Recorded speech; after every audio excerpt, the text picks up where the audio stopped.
सीधी तान सुनाए के जान मन को मोह लियो।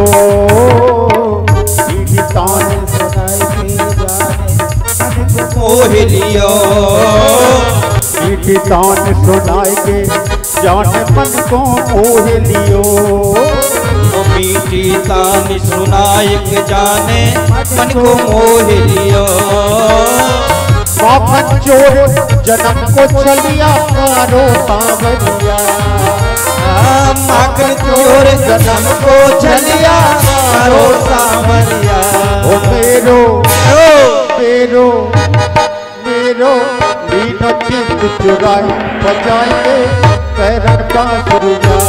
मेरो लीनो चित चुराए बजाए गो पैरन बांसुरिया।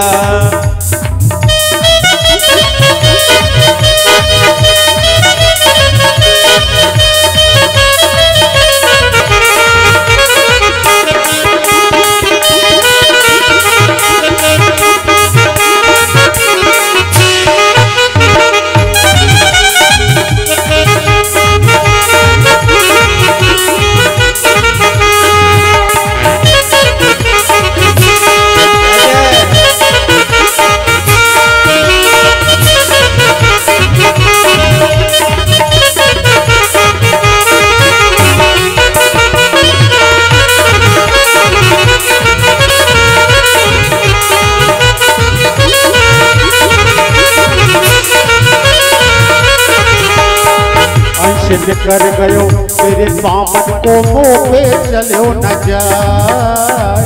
अंशित कर गयो तेरे पावन को मुँह पे चलो न जाए। शिथिल शरीर है गयो है तो उठे न पागरिया। शिथिल शरीर है गयो है तो उठे न पागरिया। ओ मेरो मेरो मेरो लीनो चित चुराई बजाए के पैरन बांसुरिया। मेरो लीनो चित चुराए बजाए गो पैरन बांसुरिया।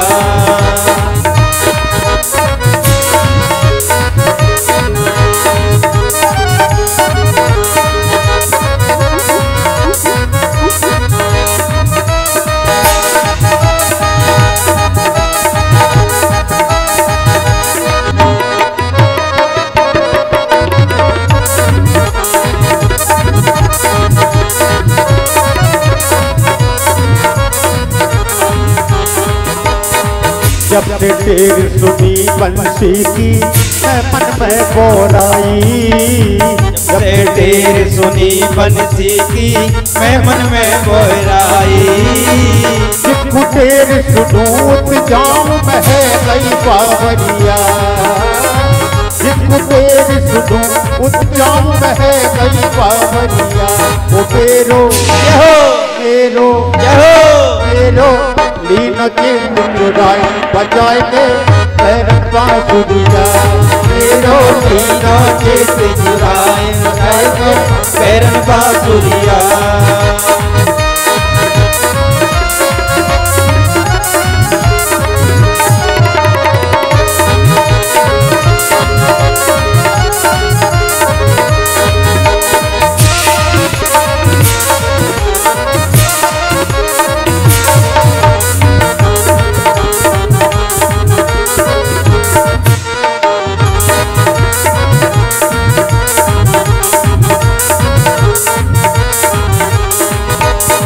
तरस दिखाई दे पैसी वाले तेरी पल पल जाऊं। तरस दिखाई दे पैसी वाले तेरी पल पल जाऊं। नंद नंदन घनश्याम डाल के कारी कावरिया। नंद नंदन घनश्याम डाल के कारी कावरिया। मेरो मेरो मेरो लीनो चित चुराई बजाए के पैरन बांसुरिया। मेरो लीनो चित चुराई पैरन बांसुरिया। लगन लग गई अब तेरे नाम की। लगन लग गई अब तेरे नाम की। ओ शाम चुनरिया बोली तेरे नाम की। ओ श्याम चुनरिया ओढ़ी तेरे नाम की, लगन लग गई अब तेरे नाम की, लगन लग गई अब तेरे नाम की।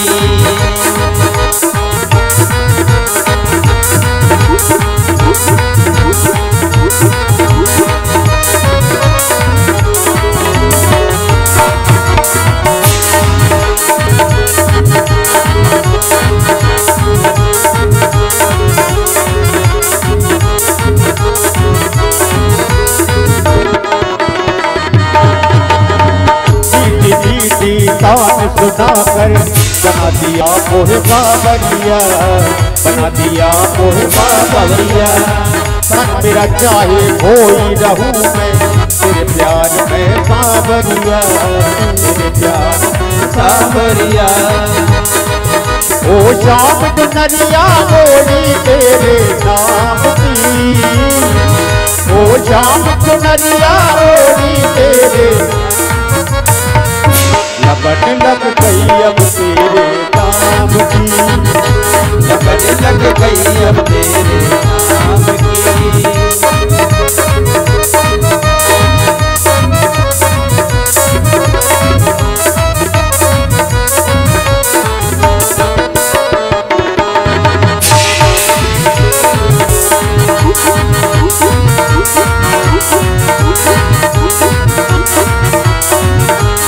छोड़ दिया जग सारा मैंने तेरे नाम के आगे, तेरे नाम के आगे।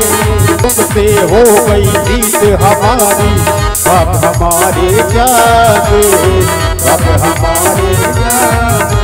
ओ श्याम खबरिया दे दे अपने धाम की, ओ श्याम खबरिया दे दे अपने धाम की।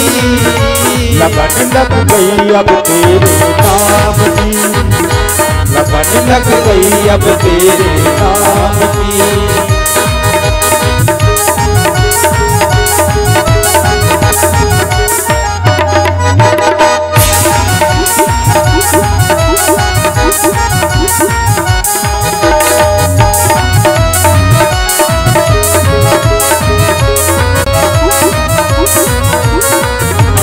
जाने क्या भरती है सखियां यमुना तट पर सागर में, जाने क्या भरती है सखियां यमुना तट पर सागर में। हम तो डूबे गाना तेरे प्यार के सागर में, हम तो डूबे गाना तेरे। ओ श्याम चुनरिया ओढ़ी तेरे नाम की, ओ श्याम चुनरिया ओढ़ी तेरे नाम की। लगन लग गई अब तेरे नाम की, लगन लग गई अब तेरे नाम की। लगन लग गई अब तेरे नाम की, लगन लग गई अब तेरे नाम की। ओ श्याम चुनरिया ओढ़ी तेरे नाम की, ओ श्याम चुनरिया ओढ़ी तेरे नाम की। लगन लग गई अब तेरे नाम की, लगन लग गई अब तेरे नाम की। लगन लग गई अब तेरे नाम की, लगन लग गई अब तेरे नाम की। बोलिए श्री वृंदावन बिहारी लाल की।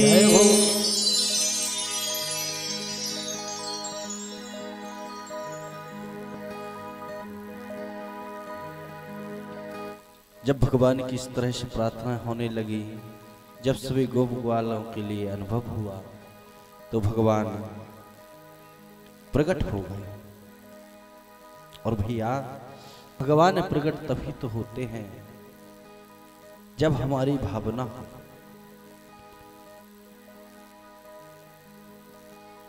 क्योंकि ऐसा कहा गया है, यदि देखा जाए तो रामचरितमानस में गरुड़ जी गए थे कथा सुनने। तो भैया कथा सुनने से भगवान का सत्संग करने से, संतों की सन्निधि से और भैया जगे हुए महापुरुषों की सन्निकटता से।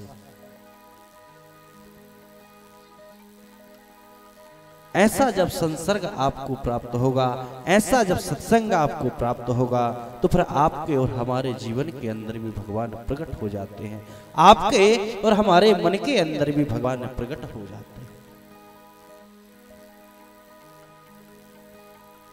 तमाल बन की अग्नि हो, धेनुकासुर हो, अघासुर वघासुर हो, अन्य जो असुर भास हैं, उनके मूल में पूर्व की बड़ी कथाएं हैं कि वो किस किस कारण से असुर बनकर भगवान के जीवन में आए और उनका भगवान ने उद्धार किया। कंस निरंतर याद करता था भगवान को, और एक दिन भगवान ने भी विनोद में कह दिया, भक्तों से पूछा कि आप मुझे बताइए कि मुझे निरंतर याद कौन करता है। देवगुरु बृहस्पति का किसी ने बताया, किसी ने नारद सनकादिक आदि का बताया, किसी ने गोप ग्वालकाओं का बताया, लेकिन भगवान कहते हैं नहीं नहीं, मुझे यदि कोई निरंतर याद कर रहा है तो वो है कंस, क्योंकि उसको अपनी मृत्यु का भय है।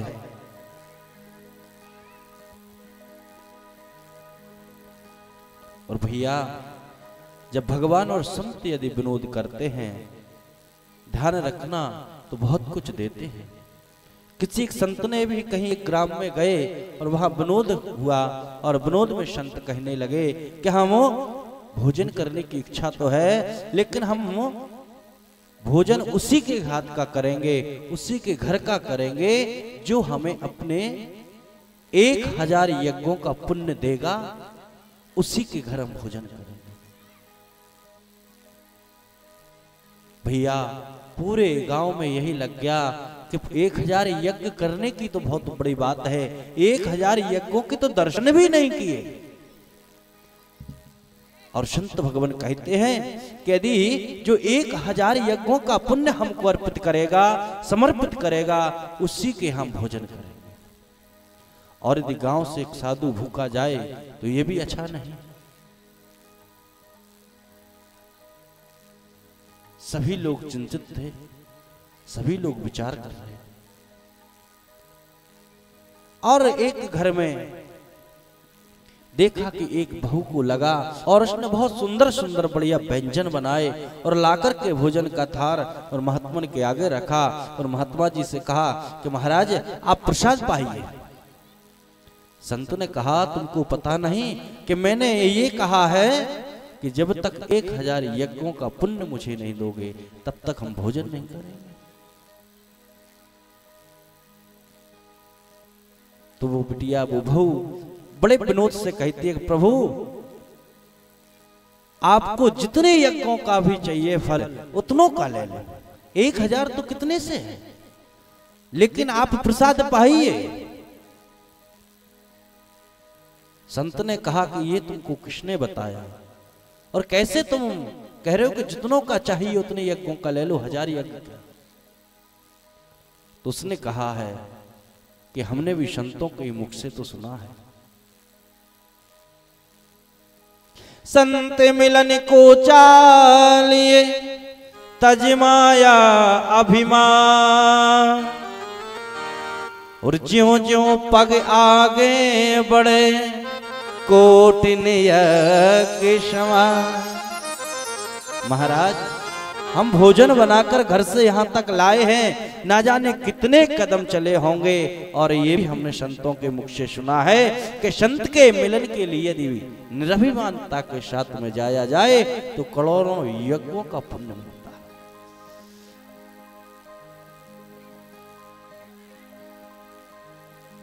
और ऐसी ही भगवत कृपा होती। तो आज कंस निरंतर यही सोच रहा है कि मेरा काल जो है वह कैसा है, और मुझे देखना भी है, और पता नहीं मेरे साथ क्या करेगा।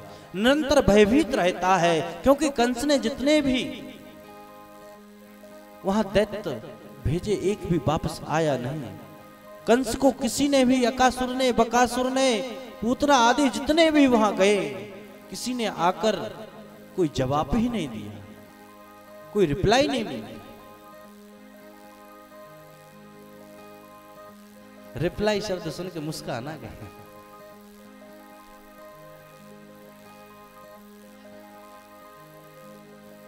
तो आज भगवान ने फिर से लीला की। कंस ने देखा कि क्रूरता के साथ तो मेरे से कुछ हुआ नहीं, अब जो कार्य क्रूरता से नहीं हुआ, तो संत कंस ने अपनी क्रूरता में वहां अक्रूर को बुलाया। और जैसे ही अक्रूर जी आए और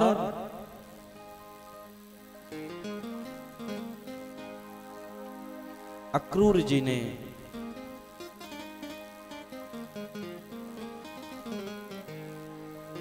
जैसे ही भगवान के पास गए और अक्रूर का रथ देखा, तो भगवान श्याम सुंदर बलदेव दोनों ही गौवा आदि चरा रहे थे। और जैसे ही उन्होंने देखा तो जाकर के अक्रूर को प्रणाम किया और कहा, काका बड़े दिनों में याद ली हम लोगों की, भगवान की तो लीला है। और भैया जैसे ही अक्रूर जी भगवान को मिले, भगवान कहते हैं कि अक्रूर जी क्या कारण से आए? अक्रूर ने कहा कि तुम्हारे मामा कंस ने अनेकों ने कार्य रखे हुए हैं और वहां तुमको चलना है। भगवान समझ गए कि अब हमारा लीला का समय आ गया है। और भगवान ने अपने आप समझ लिया कि अब व्रज की लीला का नहीं, अब और लीलाएं करनी है। भैया अक्रूर जी जैसे घर पहुंचे और आज कन्हैया अपने बाबा के पास अक्रूर जी को छोड़कर अपने दिनचर्या में लग गए। और जैसे ही अक्रूर ने मां यशोदा के सामने और बाबा नंद के सामने ये कहा कि हम कन्हैया को लेने के लिए आए हैं, तो भैया मां तो कुछ समय के लिए मूर्छित हो गई और मां कहती है कि नहीं नहीं, मेरा कन्हैया यदि मेरे आंखों से उजल हो जाएगा तो मेरा कन्हैया के बिना मैं कैसे सांस रहेंगे, मैं जिंदा नहीं रह सकती। भैया मां इतना कहते ही अचेत हो गई। बाबा नंद कहते हैं, अक्रूर तुम आए हो अच्छी बात है, लेकिन कन्हैया को यदि ले जाओगे तो इस ब्रज का क्या होगा, इस ब्रज की गोपिकाओं का क्या होगा? और अक्रूर जी ने कहा कि नहीं नहीं, हम ज्यादा समय के लिए नहीं ले जा रहे हैं। मथुरा में एक मेला भराया है और कंस अच्छे अच्छे उत्सव कर रहे हैं और उस उत्सव के लिए हम ले जा रहे हैं। भगवान श्री श्याम सुंदर ने मां को आश्वासन दिया, बाबा नंद को आश्वासन दिया और बाबा नंद से कहते हैं, मैया से कहते हैं, अरे मैया हम आ जाएंगे, शीघ्र ही आएंगे। मैया मामा ने यदि बुलाया है तो वहां हम दरस परस करके कल नहीं तो परसों वापस आ जाएंगे। और आज कन्हैया स्वयं सो गए हैं। और जैसे ही कन्हैया सोए, मां यशोदा की पूरी रात आंख पे आंसू ही बरसते रहे, उसकी आंखों में नींद आई नहीं, क्योंकि आज मैया स्वयं जान रही है कि कन्हैया तुझ में इतना बदलाव आ गया है कि आज तक जब भी तू सोता था तो माँ के बिना लोरी सोने नहीं सोता था। आज तो तूने यही नहीं कहा कि मैया मुझे सुला दे, और आज कन्हैया तू खुद सो गया। सिर्फ अक्रूर के आने से, अक्रूर के कहने से, कन्हैया तू यदि इतना दूर हो गया तो इस ब्रज को छोड़कर यदि तू एक दिन के लिए भी चला जाएगा तो क्या?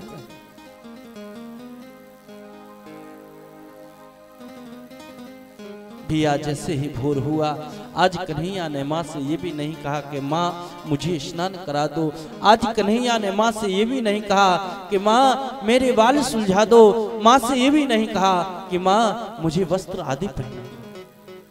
और आज तो भैया कन्हैया ने ये भी जिद नहीं की कि माँ तेरे हाथ का मक्खन मुझे खाना। आज माँ मन ही मन इतनी उदास हो गई और माँ को ऐसा लगता है कि कन्हैया आज तेरा ये भाव क्या हो गया है। भैया पता नहीं उस ब्रज की गोपियां को कैसे पता चला, भोर होने ही होने वाला था कि वहां बाबा नंद के द्वारे पे सारी सखियां आदि आ गई।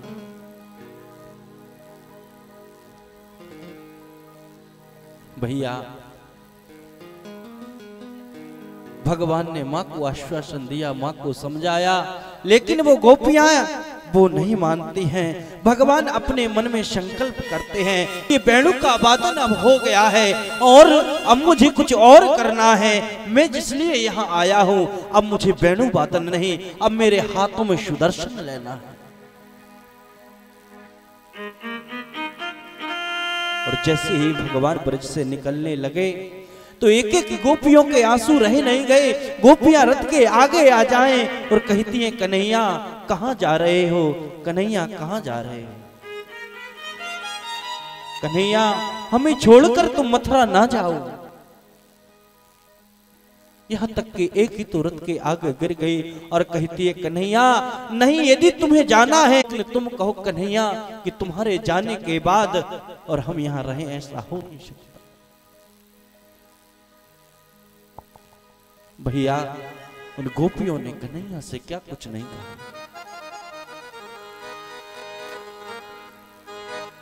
छोड़ के ना जा सामने, मैंने तुझको ये दिल दे दिया। छोड़ के ना जा सामने, छोड़ के ना जा सामने, मैंने तुझको ये दिल दे दिया।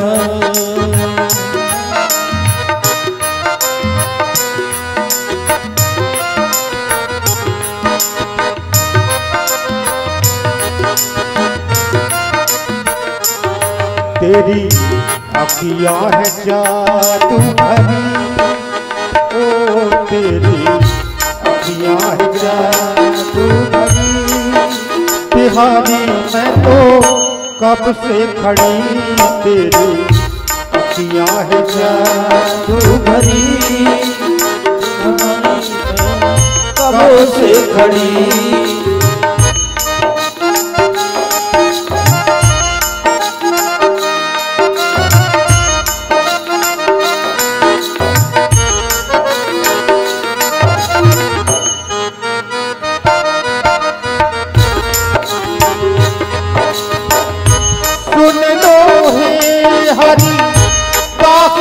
स्वामी पाके बिहारी अंतर्यामी, मेरे पाके बिहारी, पाके बिहारी अंतर्यामी। अंतर्यामी मेरी तूने ना भजन की लड़ी, ओ मेरी तूने भजन लड़ी। बिहारी मैं तो कब से खड़ी, तेरी अखियाँ है जादू भरी। बिहारी मैं कब से खड़ी, छोड़ के न जा सामने, छोड़ के न जा सामने, मैंने तुझको ये दिल दे दिया। मैंने तुझको ये दिल दे दिया।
लगाया मैं तो तेरे ही द्वार पड़ी, ओ मैं तो तेरे ही द्वार खड़ी, बिहारी मैं तो कब से खड़ी तेरी किया है चारू घड़ी, बिहारी मैं तो कब से खड़ी।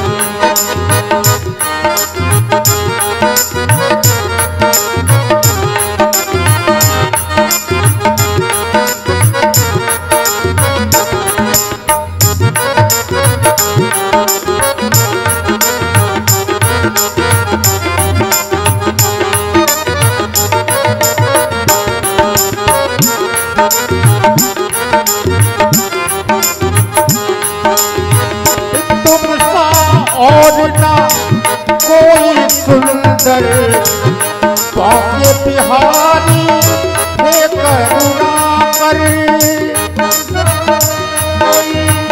और सुंदर बाके बिहारी हे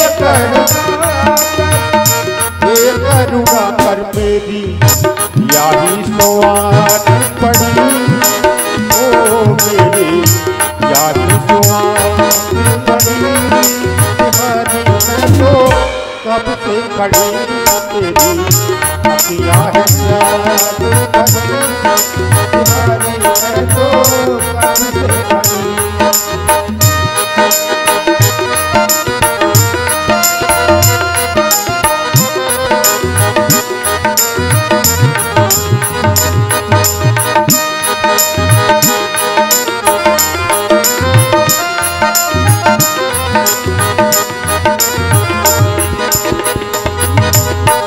कहती है गोपी रुक जाओ माना, कहती है गोपी रुक जाओ माना, छोड़ के हमको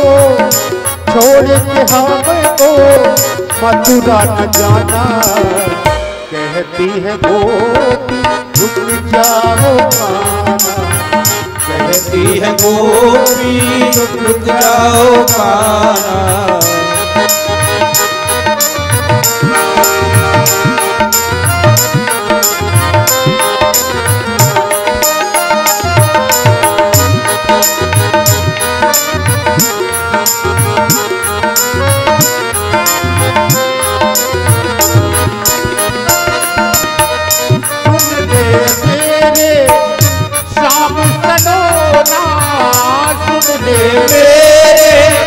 श्याम सलोना तुमने मुझ पर कर दिया टोना, तुमने मुझ पर कर दिया टोना, जल्दी आके हमको तरस दिखाना, कहती है गोपी रुक जाओ माना, कहती है गोपी रुक जाओ काना।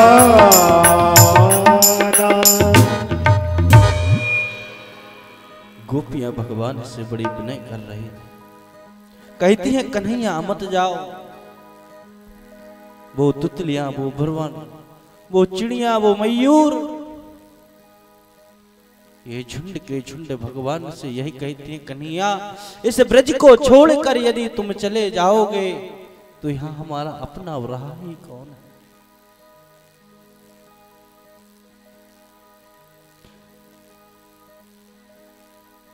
11 वर्ष 11 महीने 11 दिन के भगवान श्री श्याम सुंदर ब्रज में हुए। 11 वर्ष 11 महीने 11 दिन तक भगवान ब्रज में रहे, व्रत के साथ रहे, उपवास के साथ रहे।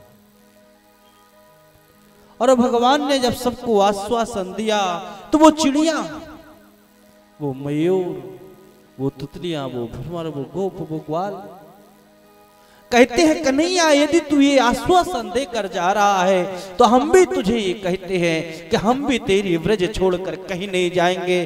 कन्हैया यदि तू हमको रोक रहा है तो यह बात सत्य है, कन्हैया हम तेरे पीछे मथुरा भी कभी नहीं आए। भैया किसी गोपी ने एक बार कहा था किसी गोपी से कि गोपी तुझे कभी श्याम सुंदर की याद नहीं आती? गोपी कहती है कि श्याम सुंदर की याद क्या आएगी, मेरे तो नैनों में जो अंजन करती हूं, और जैसे ही नैनों में अंजन करती हूं मुझे श्याम सुंदर की याद आ जाती है, तो मेरे कपोल काले हो जाते हैं। तो मैं तो यही जानती हूं कि यही श्याम सुंदर।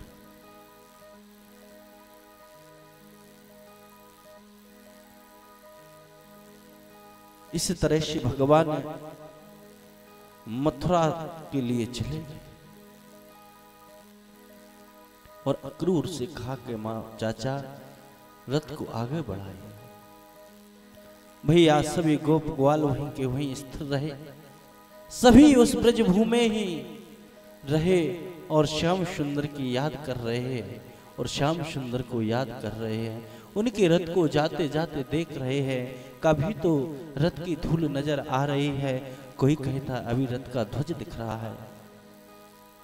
और भैया ब्रज की भूमि के बाहर ही सभी कन्हैया के इंतजार में रहे और यहां मथुरा में भी सभी कन्हैया के लिए अपने अपनी व्यवस्थाओं से थे। वह मथुरा के विशेष सामंत, साहूकार, पंडित, योगी, उच्च पदस्थ मंत्री, उनकी पत्नियां, कुमारियां, किशोरियां, युवतियां, वृद्धा, सबका मन इतना ललचा रहा था कि वो यही सोच रही थी कि कब कन्हैया के दर्शन। लेकिन कंस के भय के कारण सब कपाट बंद किए हुए हैं और कपाट थोड़े थोड़े खोल करके देख रही है कि कब श्याम सुंदर, मुरलीधर बनवारी, गिरधारी, मुकुंद बनवारी, वह मधुसूदन, वह राष्ट्र बिहारी कब मथुरा में आएगा। और भैया जब भगवान मथुरा पहुंचे तो सभी भयभीत होने के कारण किसी ने अपने दरवाजे नहीं खोले, लेकिन एक कोई ऐसी रही जिससे रहा नहीं गया और वो थी कुब्जा। कुब्जा ने भगवान को जैसे ही देखा, कुब्जा ने अपने किवाड़ खोले और तत्काल आकर भगवान के चरणों को चंदन लगाने लगी, भगवान के मस्तक को चंदन करने लगी।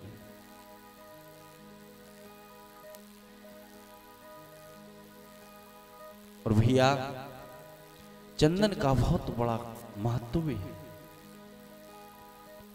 चंदन गंधद्वाराम दुरादर्ष्टाम नष्ट पुष्टिम कृष्णियाम। एक दिन और मैंने यही बोला था और मैंने यही छोड़ दिया था इस प्रसंग को, लेकिन आज मैं उसकी पूर्ति के लिए ये जो मंत्र है इसका अर्थ ये है गंधद्वाराम दुरादर्शाम नष्ट पुष्टिम कृष्णियाम। और भैया वो कृष्णियाम कोई और नहीं, आप भले ही अष्टगंध मांगते हैं कि चंदन अष्टगंध होना चाहिए, लेकिन कृष्णियाम का अर्थ यह है जो आपके शरीर में पौष्टिकता देती है, वो कृष्णियाम कोई और नहीं है भैया। जो गाय का गोबर होता है और उस गोबर के ऊपर जो पतली झिल्ली जो होती है उसको कृष्णियाम कहते हैं। उसका जब स्पर्श करके और उसको जब मत्थे पर लगाते हैं उसका अर्थ है कृष्णियाम।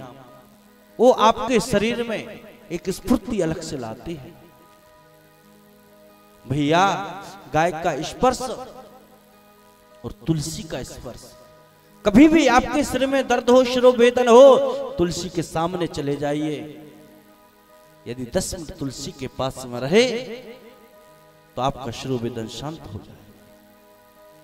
जो उखड़ापन शरीर में रहता है, जिसका आपको पता नहीं रहता, मन प्रसन्न नहीं रहता, तुलसी माँ के पास चले जाइए, 10 मिनट वहां खड़े होकर तो रहिए उनके पास में, आपका मन प्रसन्न हो जाए। ये तो वैज्ञानिक भी बता चुके हैं और ये मीडिया भी बता चुकी है, ये पत्रकारिक भी बता चुके हैं कि अमेरिका आदि देशों में गौ को गलवैया गले से लगाने के लिए ना जाने कितना रुपया इन्वेस्ट करते हैं, कितना रुपया खर्च करते हैं, सिर्फ 5-5, 10-10 मिनट को गाय को गले से लगाने के लिए। लेकिन भैया वहां फिर भी देसी गाय उपलब्ध नहीं है। वो न जाने कितना इन्वेस्ट करना चाहते हैं, और हमारे पास गाय होती हुई भी पहले यही हुआ करता था कि यदि छोटे छोटे नन्हे से बच्चे को नजर लग जाए तो गौ माता की पूंछ से झाड़ा दिया करते थे। यदि आपका ब्लड प्रेशर है, गौ माता के शरीर पर हाथ फेरते रहिए, आपका ब्लड प्रेशर लेवल में आ जाए। आपका सिर दर्द कर रहा है, आप गौ माता के सामने खड़े रहिए, उस पर हाथ फेरते रहिए, बस उसकी श्वास का आपसे स्पर्श होता रहे।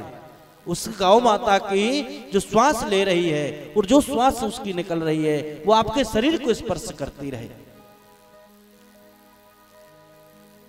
कभी आपने विचार किया कि गौ माता रोड पर ही क्यों बैठती है? गौ माता रोड पर इसलिए बैठती है क्योंकि गौ माता एक ऐसी गौ माता है जो प्रदूषण को ग्रहण करती है और ऑक्सीजन छोड़ती है। रोड के किनारे वाहनों के आवागमन से वहां प्रदूषण होता है, इसलिए गौ माता वहां प्रदूषण लेने जाती है और ऑक्सीजन आपको ही देती है। ये गौ माता का कार्य है। तुलसी को वृक्ष नहीं कहा गया क्योंकि तुलसी ऑक्सीजन तो देता है, लेकिन तुलसी प्राणवायु देता है। और तुलसी का वृक्ष, पीपर का वृक्ष, बरगद का वृक्ष, ये 2400 घंटे ऑक्सीजन देने वाले हैं। और तुलसी की तो इतनी बड़ी महत्ता है कि भाई तो प्राणवायु प्रदान करती है। ये तुलसी की महत्ता है। अब पता नहीं कितने घरों में तुलसी है।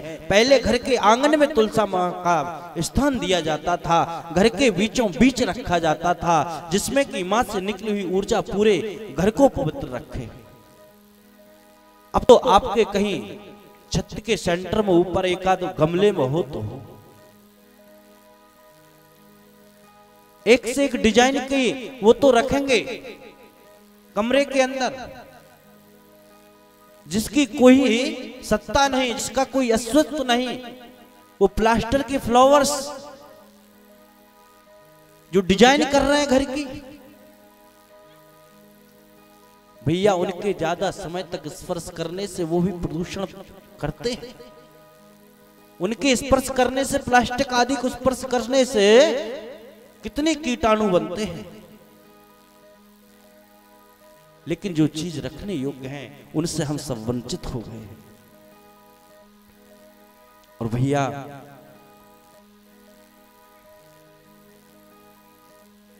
कुब्जा ने भगवान को चंदन लगाया, और जैसे ही कुब्जा ने चंदन लगाया तो किसी ने कहा कि कुब्जा ने चंदन कैसे लगा दिया? कुब्जा को मृत्यु का भय नहीं, कंस का भय नहीं। कुब्जा कहती है कि मुझे पता था, मैं चंदन रोज घिसती थी और ये चंदन ले जाकर कंस के माथे पर लगाती थी, लेकिन चंदन जब मैं घिसती थी उस समय चंदन को घिसते घिसते चंदन नहीं, मैं कृष्ण कृष्ण को जपती थी। जिसका मैंने निरंतर जप किया, जिसको मैंने निरंतर स्मरण किया, यदि वो सामने आ जाए तो आज मेरे द्वार बंद कैसे रह सकते हैं? अब भले ही मृत्यु आए तो आ जाए। भैया भगवान ने कुब्जा को वरदान दिया, और जैसे ही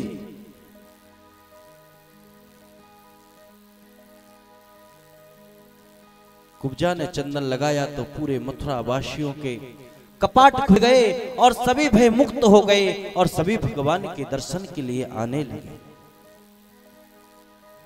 और सब कहने लगे कि वो स्वामी हैं, वो जगन्नाथ हैं, वो जगन्नियंता हैं, वो जगदीश्वर हैं, वो ईश्वर हैं, वो विभु हैं, वो स्वयंभू हैं, वो जगत नियंता हैं, जगदीश्वर हैं, ईश्वर हैं। उनके दर्शन तो हम करें। भैया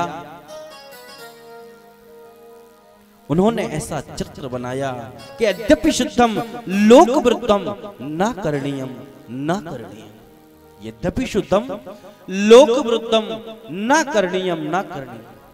आपको यदि कुछ अच्छा भी लगता है लेकिन लोक के यदि विरोध में है तो वह कार्य आपको नहीं करना चाहिए। यद्यपि शुद्धम लोक वृद्धम न करणीयम न करणीयम। यदि लोक निंदा होती है तो वह कार्य कभी करना नहीं चाहिए।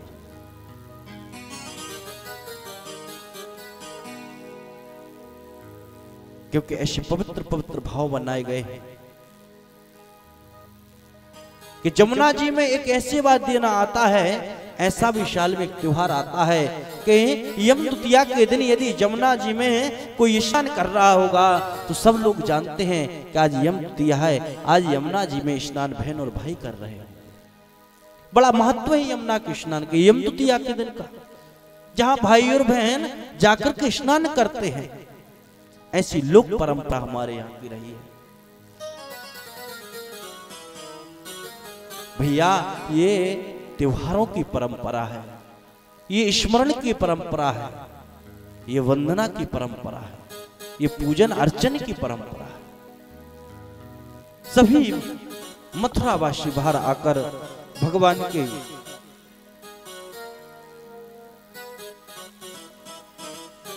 दर्शन किए और भैया भगवान ने छोटी छोटी काफी लीलाएं की और उन लीलाओं का जैसे ही कंस को पता चलता गया कि भगवान ने तुम्हारे यहाँ का जो हाथी था उसको भी नष्ट कर दिया, धनुष को भंग भी कर दिया, और ऐसे ही जब खबरें कंस सुनता रहा तो वो भयभीत होने लगा अंदर ही अंदर।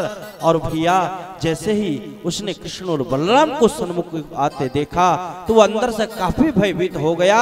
और जैसे ही भगवान कंस की सिंहासन पर चढ़े और जैसे ही भगवान श्री श्याम सुंदर ने कंस के केस भर पकड़े ही हैं कि कंस स्वतः ही ओम नमो नमः। बोलिए कंस मर्दन भगवान की। जब लोक विरुद्ध कोई कार्य किया जाता है तो स्वतः ही घबराहट होने लगती है। और जब भगवान ने कंस का वध हो गया तो भगवान को तत्काल भगवान गए और पहले नंबर कृष्ण को बंदी गृह से निकाला और कृष्ण ने आदेश दिया और भगवान तत्काल देवकी और वसुदेव जी के पास गए। वह 7 तालों के अंदर बंद थे। भगवान ने तालों पर मुष्टिक प्रहार किया। पहला मुष्टिक माला पहला तारा तोड़ा, दूसरा मारा दूसरा तोड़ा, और इसी तरह से 7 ताले तोड़ दिए और वसुदेव जी के पास गए। भैया वसुदेव जी ने और देवकी जी ने भगवान को अपने गले से लगाया और जैसे ही भगवान को अपने गले से लगाया उनको ऐसा आनंद हुआ कि उनको ऐसा महसूस ही नहीं हुआ कि हम कहीं कष्टों में अभी तक रहे। देवकी के आंचल से दूध बहने लगा, वो वात्सल्य जाग उठा। अब वसुदेव भी यही संकोच में है कि यदि मैं इसको अपना पुत्र कहूं या इसको परमात्मा कहूं, जिसकी लीलाओं का वर्णन सुनते सुनते आज कहां से कहां हो गए। और मां का जब वात्सल्य भाव जगा तो पिता के मन में भी वही भाव आया। और जब भैया ऐसा भाव आया तो वसुदेव जी ने ये सोचा कि कन्हैया अब तुम इतने बड़े हो गए हो और कन्हैया ये सच बात है कि तुम हो परमेश्वर हो, लेकिन अब तुम अध्ययन करने जाओ। भैया मथुरा से भगवान अवंतिकापुरी आए, उज्जैन आए और उज्जैन में भगवान ने अध्ययन किया। वहीं पर एक उनके ब्राह्मण से मित्रता हुई जिनका नाम सुदामा था।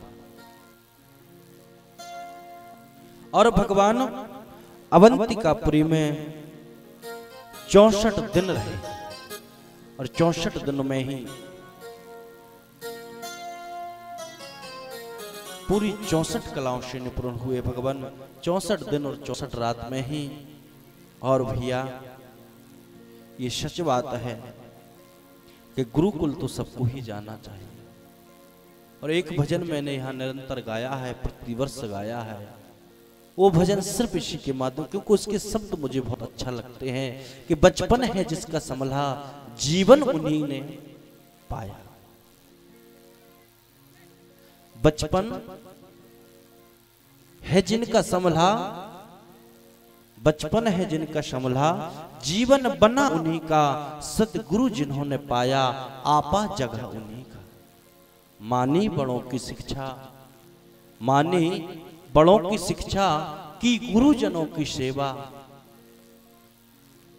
भैया तो ये बचपन है, इस बचपन को यदि हम संभाल दें तो उसके भविष्य की फिर चिंता नहीं रहती। और आज की परंपरा में यही चल रहा है कि बच्चों के बचपन पर ही ध्यान नहीं दिया जाता है, उनके लिए ऐसा कोई समय नहीं दिया जाता है जो वो प्रसन्न चित्त हो जाएं। भैया आज 2 वर्ष के आयु में बच्चे पर कितना दबाव डाल दिया जाता है, यहाँ कोचिंग का दबाव, यहाँ स्कूल का दबाव, घर आए तो माता पिता भी का भी वही दबाव। लेकिन भैया आप अपने बच्चे को स्वाध्याय कराएं, अध्ययन कराएं, ये अच्छी बात है, लेकिन अध्ययन कराने की प्रतिक्रियाएं कुछ और हों। यदि आप उनके साथ हास परिहास में यदि स्वाध्याय अध्ययन कराएं तो बहुत अच्छा लगेगा। बच्चे आपके जिद्दी नहीं होंगे। भैया भगवान 64 दिन वहां रहे गुरुकुल में, और 64 दिन के बाद जब भगवान वहां आए तो गुरुकुल में यही तो उन्होंने सीखा।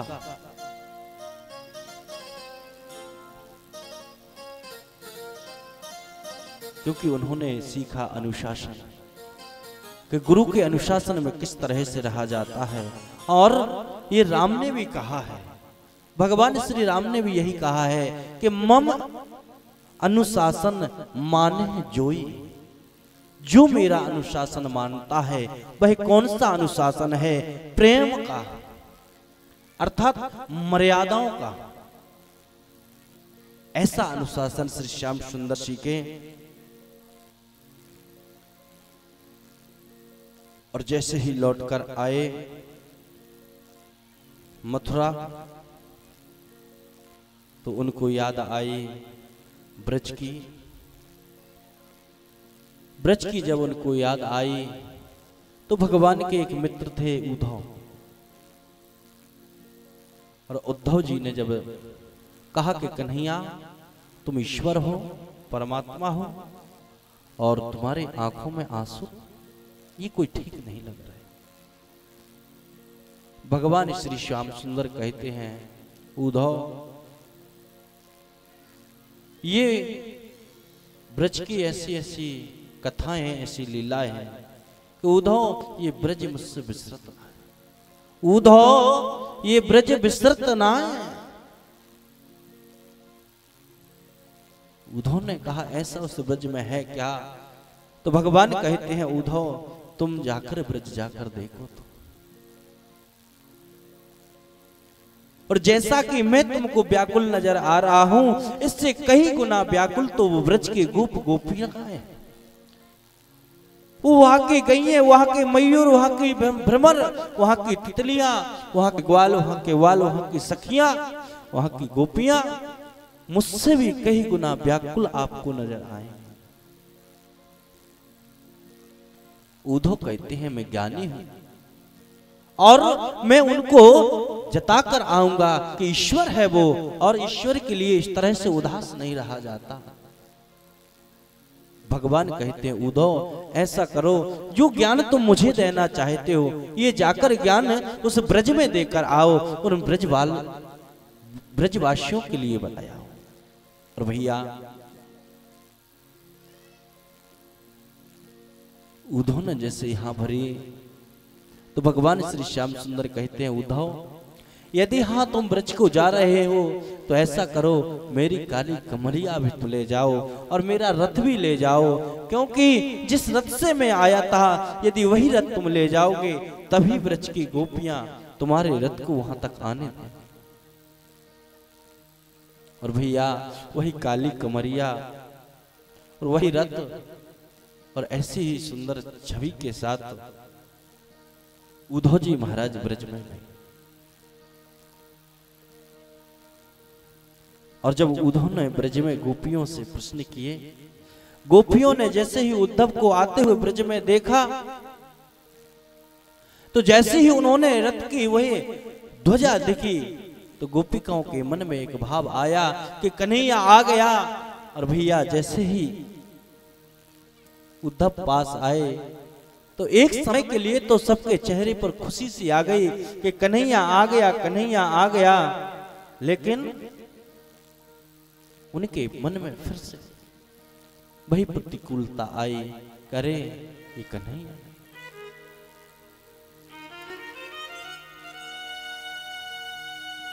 उद्धव ने कहा कि अरे तुम जिसके लिए इतना रुदन करती हो, जिसकी याद में इतनी डूबी हो, वो ईश्वर है। और ईश्वर को इस तरह से नहीं, ईश्वर को तो आत्मा में याद करना चाहिए, ईश्वर का तो चिंतन करना चाहिए। आप एक आसन लगाइए, आसन लगा करके भगवान को याद करिए। और जब आसन लगाकर भगवान को याद करेंगे तो आपके लिए आत्म शांति मिलेगी। ये व्यथाएं जो है, कृष्ण के जाने की जो व्यथाएं हैं, उनसे थोड़ी राहत मिलेगी। और गोपियां कहती हैं, उद्धव मन ना बहे 10-20, तू मन की बात करता है, चित्त की बात करता है, चित्त को एकाग्र करे। लेकिन उद्धव मन ना बहे 10-20, एक हदों सो गयो श्याम संग का आराधे ईस। उद्धव मन ना बहे 10-20।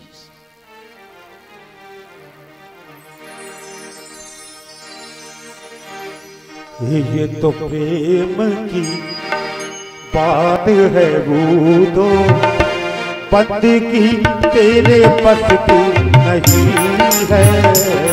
ये तो प्रेम की बात है, वो तो बंद की तेरे बस की नहीं है।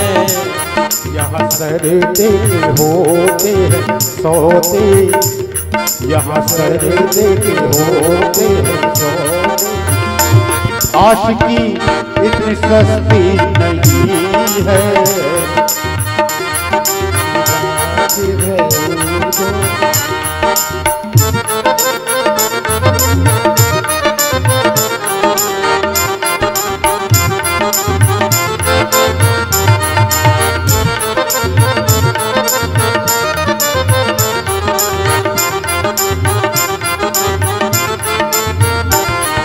प्रेम वालों ने कब वक्त पूछा, उनकी पूजा में सुन ले उद्धो।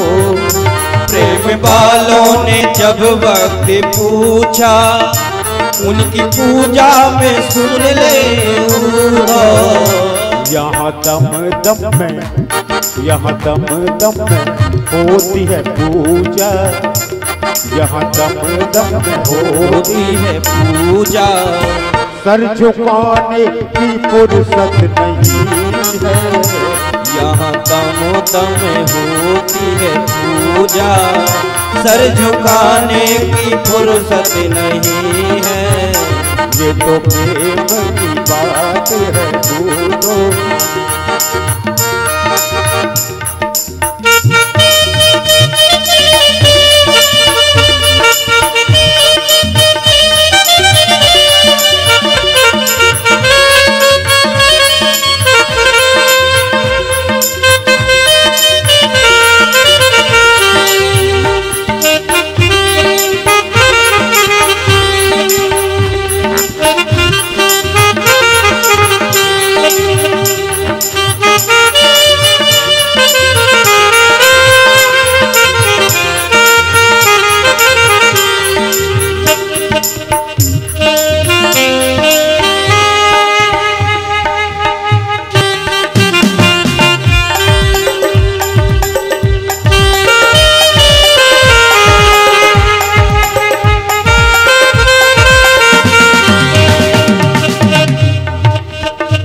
वो असल में है मस्ती में डूबे, उन्हें क्या परवाह है जिंदगी की।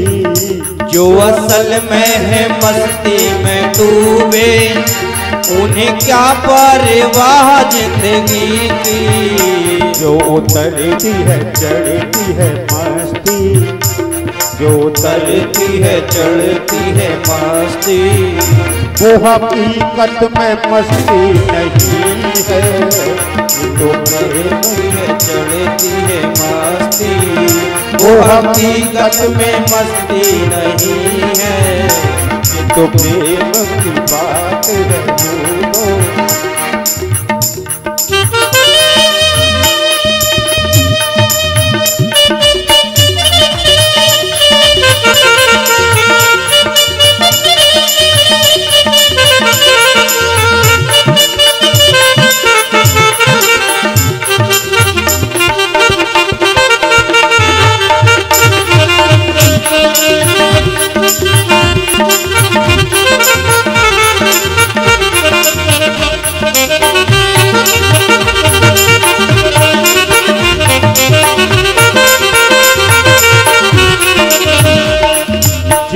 नजरों में है श्याम प्यारे, वो तो रहते हैं जग से निराले।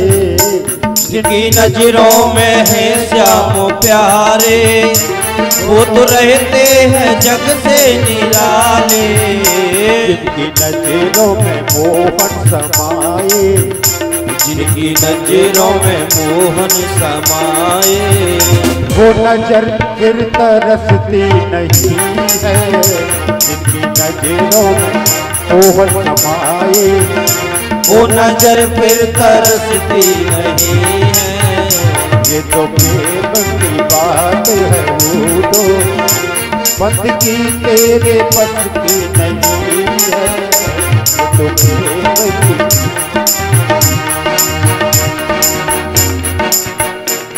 बुधो ज्ञान चर्चा सुहाती नहीं है। बुधो ज्ञान चर्चा बिना कृष्ण दर्शन के शांति नहीं है। बिना कृष्ण दर्शन के शांति नहीं। क्या तुम सुनाते हो निर्गुण कहानी? क्या तुम सुनाते हो निर्गुण कहानी? हमारी समझ पीछे आती नहीं है। हमारी समझ पीछे आती नहीं। पसी दिल के अंदर जो मोहन की मूरत, पसी दिल के अंदर जो मोहन की मूरत, घड़ी पल कभी दूर जाती नहीं है। घड़ी पल कभी दूर जाती नहीं। योग साधन की हमको जरूरत नहीं। योग साधन की हमको जरूरत, बिना प्रेम की बात भाती नहीं है। बिना प्रेम की बात भाती दो ज्ञान चर्चा सुहाती नहीं है। दो ज्ञान चर्चा सुहाती नहीं। बिना कृष्ण दर्शन की शांति नहीं। बिना कृष्ण दर्शन की शांति नहीं है। उद्धव, बिना कृष्ण दर्शन के शांति। और भैया, जब ब्रज की गोपियों के मुख से ऐसी वेदनाएं निकली तो उद्धव उस शब्दों को सुन सुनकर उन शब्दों को सुनते रहे तो उनकी ज्ञान भी लुप्त हो गया। और भैया, उन शब्दों की श्रवण करते करते उनमें भी भक्ति जागृत हो। भैया, उद्धव उस ब्रज में लूट-फूट हो गए। उनके वस्त्र वो ब्रज रज से मैले से हो गए। और आज उद्धव भी बावलों की तरह कृष्ण की याद में उस ब्रज की रज में गोते से लगाने लगे। लेकिन जब उद्धव को स्मृति आई और उद्धव ने कहा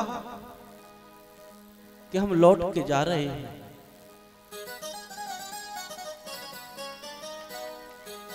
तो भैया कुछ कन्हैया से कहना हो तो बता दो। तो गोपियों ने यही कही है, उद्धव इतनो कहियो जाए, अति कृष गात वही तुम बिन परम दुखारी गाए। उद्धव इतनी कहियो जाए। उद्धव, ये जमुना का जल इतना गाय कभी पीती नहीं। जितना जल जमुना का पी रही है उससे कहीं गुना अपनी आंखों से आंसू निकाल रही है। इसलिए उद्धव इतनी कहियो जाए। कहती है उद्धव हमारी व्यथा तो तुम कन्हैया को सुना देना, लेकिन यदि इन गंगों की चर्चा कन्हैया के आगे कर दी तो ध्यान रखना उद्धव कन्हैया फिर नहीं रह सकेगा इनके बिना। अति कृष्ण गात वही तुम बिना, परम दुखारी गाय उसके बिना ये गैयों का क्या हो रहा है, ये गैया कितना रुदन कर रही है। और भैया ऐसी मधुर मधुर उन ब्रज गोपिकाओं के शब्द रहे तो उद्धव भी भक्ति पे मार्ग पर आ गए। और श्री सुखदेव जी महाराज सुनाते हैं कि हम मथुरा में जैसे ही कंस की मृत्यु हुई तो जरासंध ने मथुरा पर आक्रमण कर दिया, और जरासंध जब आक्रमण करने लगा तो भगवान ने फिर एक अपना धाम बनाया, और भगवान ने सुंदर एक नगरी द्वारका के नाम से एक सुंदर नगरी बनाई, और उस द्वारका में जाकर वह द्वारकाधीश कहलाए। बोलिए द्वारकाधीश भगवान। भैया भगवान कभी राजा तो बने नहीं, द्वारका के राजा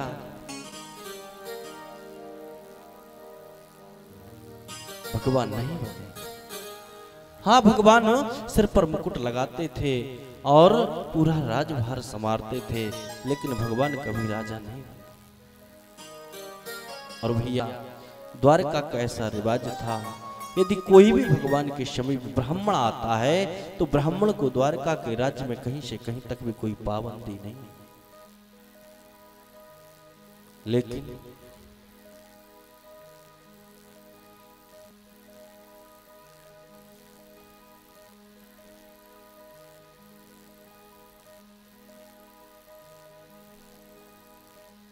जब भगवान द्वारका में सुंदर सा वास कर रहे हैं और भगवान की लीलाओं का जब वर्णन चलता है तो भैया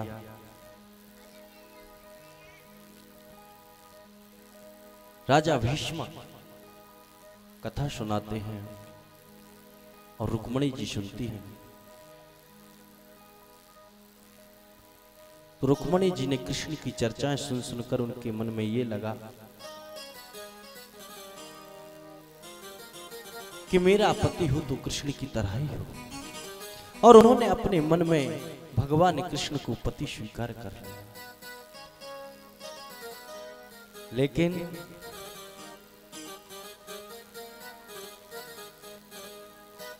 रुक्मणी जी के भैया रुक्मी ने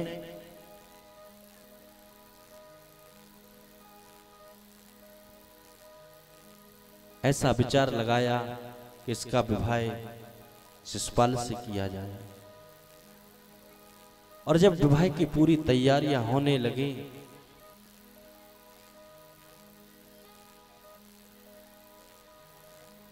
तो रुक्मणी जी जिस वक्त दुर्गा पूजन के लिए जा रही थी उसके पहले उन्होंने विचार लगाया कि बहुत कथाएं सुनी है कृष्ण की और ये सुना है कि वह कन्हैया कृपालु है, दयालु है, करुणा निदान है, तो क्या मेरी भी व्यथा को हरण करेंगे। तो उन्होंने सोचा कि यदि किसी और को हम पहुंचाएंगे तो हो सकता है कि कोई संशय हो जाए, घर के ना जाने दें, लेकिन द्वारकाधीश तक पहुंच पाए ना पहुंच पाए, इसलिए विप्र को हम पहुंचाते हैं। एक ब्राह्मण को हम पहुंचाया गया और ब्राह्मण जैसे ही द्वारकाधीश जी के पास पहुंचे और द्वारकाधीश जी ने जैसे ही ब्राह्मण द्वारा आई हुई पत्रिका को वाचा तो उनसे भी रहा नहीं गया। और यहां रुक्मणी भी यही तो पुकार करती हूं, मैंने मेहंदी लगाई रे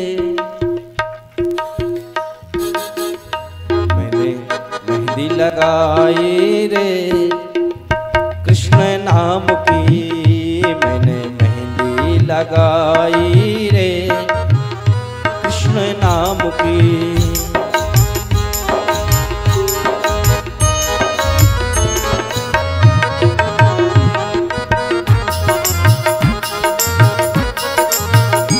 मैंने मेहंदी रचाई रे कृष्ण नाम की,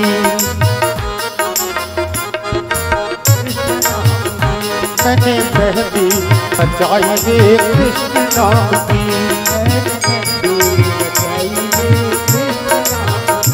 मैंने विधिया सजाई रे कृष्ण नाम की, मैंने विधिया लगाई रे कृष्ण नाम की।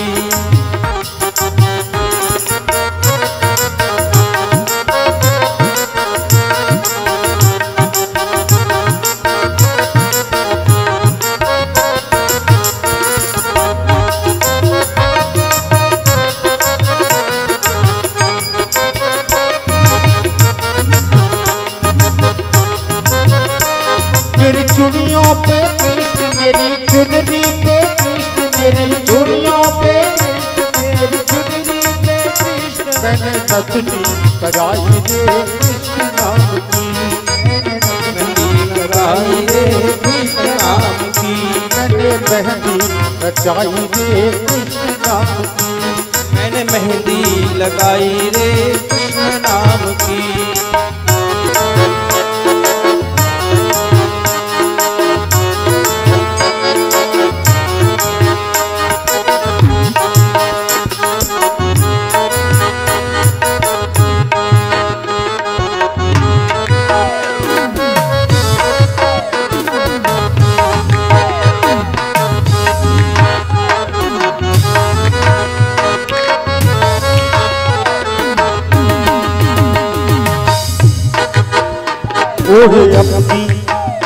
ओहे अपनी दुल्हन बना ले, ओहे अपनी दुल्हन बना ले, शाम तेरी दीवानी हुई, ओहे अपनी दुल्हन बना ले, शाम तेरी दीवानी हुई, मैंने मेहंदी रचाई रे कृष्ण नाम की, मैंने मेहंदी रचाई रे कृष्ण नाम की।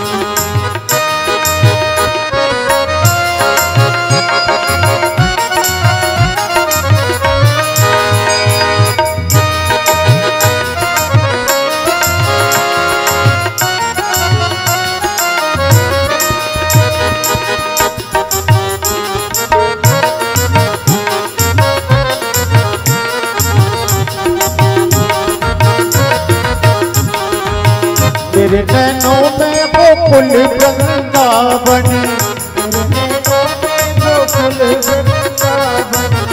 मेरे प्राणों में मोहन मन भावन,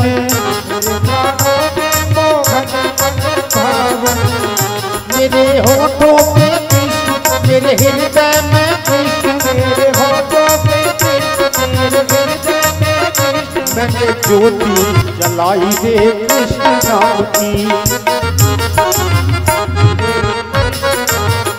मैंने मेहंदी रचाई रे कृष्ण नाम की, मैंने मेहंदी रचाई रे कृष्ण नाम की।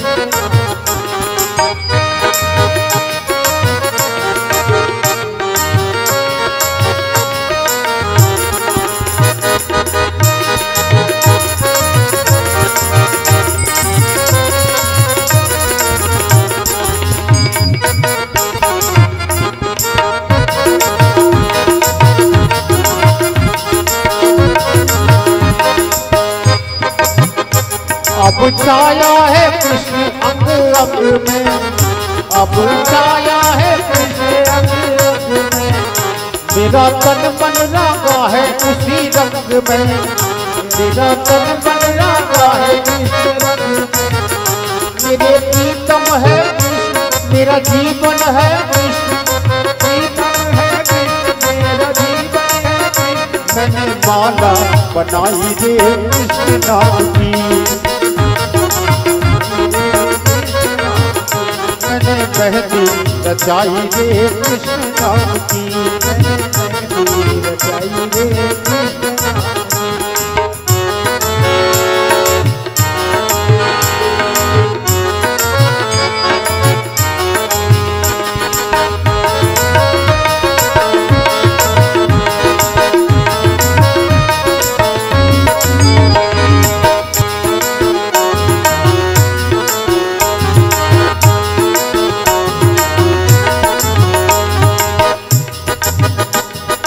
आओ मेरी सखियों मुझे मेहंदी लगा दो, मेरी सखियों मुझे मेहंदी लगा दो, मेहंदी लगा के मुझे ऐसी सजा दो, मेहंदी लगा के मुझे ऐसी सजा दो, मुझे श्याम सुंदर की दुल्हन बना दो, मुझे श्याम सुंदर की दुल्हन बना दो, मुझे श्याम सुंदर की दुल्हन बना दो, मुझे श्याम सुंदर की दुल्हन बना दो।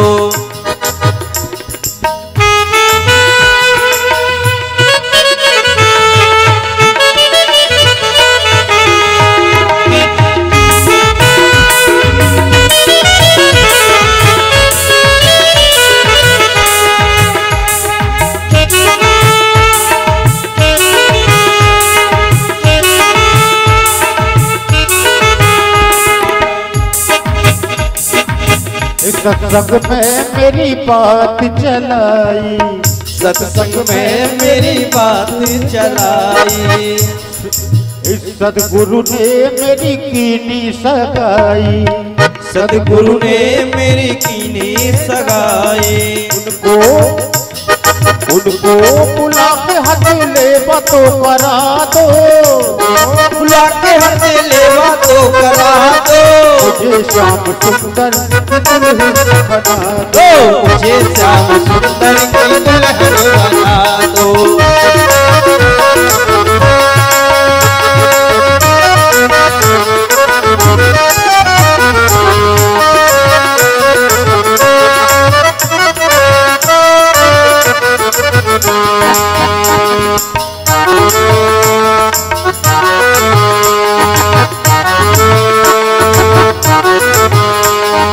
ऐसी पहन चूड़ी जो कबहू न टूटे, ऐसी पहनू चूड़ी जो कबहू न टूटे, ऐसा बनू दूल्हा जो कबहू न रूठे, ऐसा बनू दूल्हा जो कबहू न रूठे, अटल अटल सुहाग की बिंदिया लगा दो, सुहाग की बिंदिया लगा दो, मुझे श्याम सुंदर की दुल्हन बना दो, मुझे श्याम सुंदर की दुल्हन बना दो।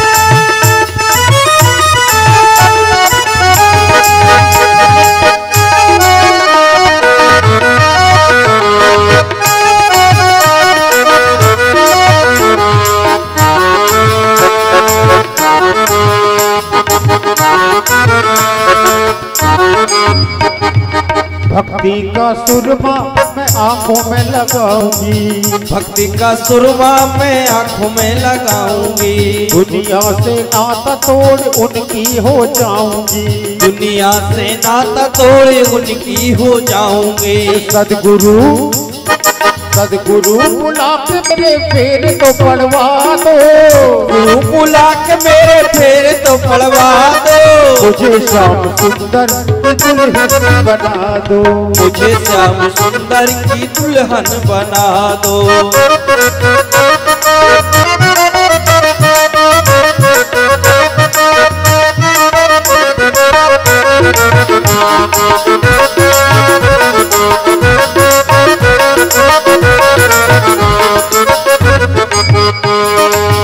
बांध के घुघरू में उनको रिझाऊंगी, बांध के घुंघरू में उनको रिझाऊंगी, एक एक तारा में कृष्ण कृष्ण गाऊंगी, के तारा मैं कृष्ण कृष्ण गाऊंगी। सखिया बुला के मुझे विदा तो करवा दो, सखिया बुला के मुझे विदा तो करवा दो।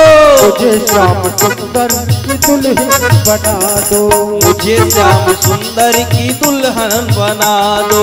आओ मेरी सखिया मुझे मेहंदी लगा दो, मेरी सखिया मुझे मेहंदी लगा दो।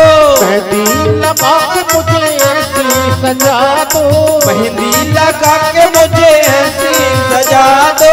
मुझे श्याम सुंदर की दुल्हन बना दो, मुझे श्याम सुंदर की दुल्हन बना दो।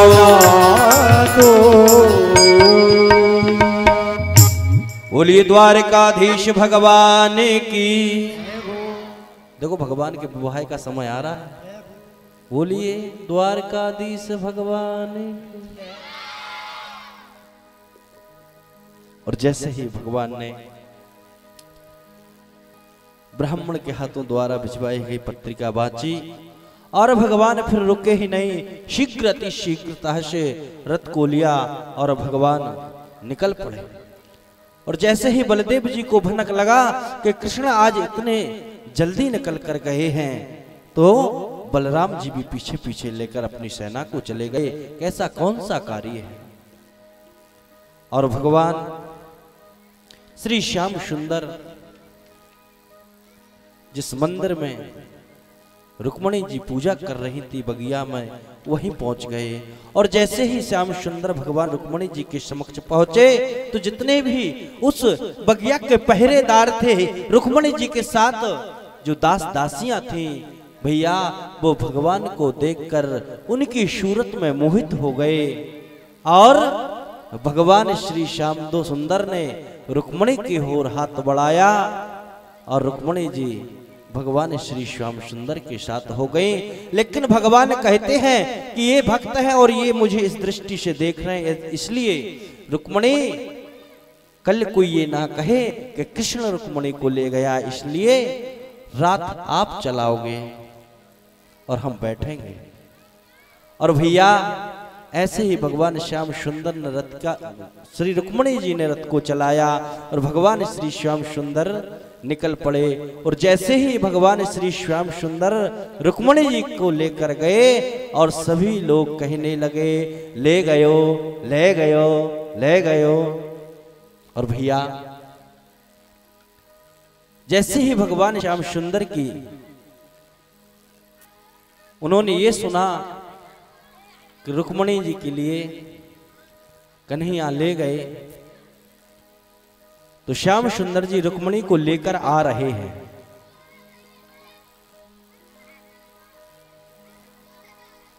और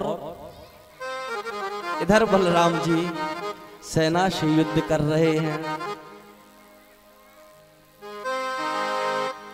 और यहां भगवान श्री श्याम सुंदर लेकर के रुक्मणी को द्वारका के निकट आ गए, द्वारका के महड़े में आ गए। बोलिए रुक्मणी मंगल भगवान की।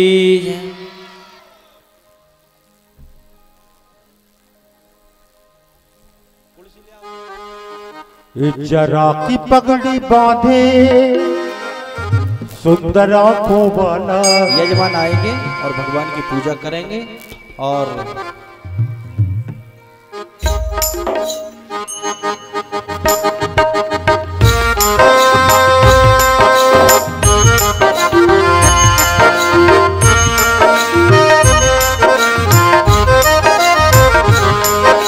जरा की पगड़ी बांधे सुंदर आंखों वाला, जरा की पगड़ी बांधे सुंदर आंखों वाला। कितना सुंदर लागे बिहारी, कितना लागे प्यारा, कितना सुंदर लागे बिहारी, कितना लागे प्यारा।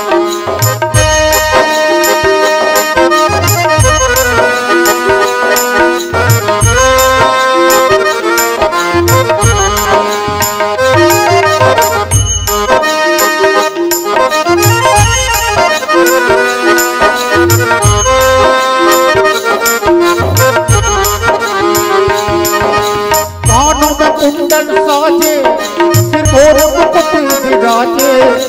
कान में कुंडल साजे, सिर मोरे मुकुट विराजे। सखियां पगली होती जब जब होठों पे बंसी बाजे। सखियां पगली होती जब जब होठों पे बंसी बाजे। है चंदा सा सांवला, सारे हैं ग्वाल वाला। है चंदा सा सांवला, सारे हैं ग्वाल वाला। कितना सुंदर लागे बिहार, कितना लागे प्यारा। कितना सुंदर लागे बिहार, कितना लागे प्यारा।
जकान्हा ने वजा वजा बांसुरी, मेरो जिया लयो ठासरी।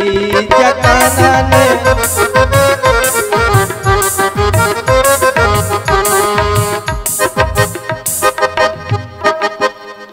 अरे मन में ठानी बात कपट की, जमुना तट पे मटकी पटकी, मटकी पूर चुनरिया झटकी। ये कनुआ के, ये कनुआ के, जकान्हा के मन में है ठासरी, मेरो जिया लयो ठासरी।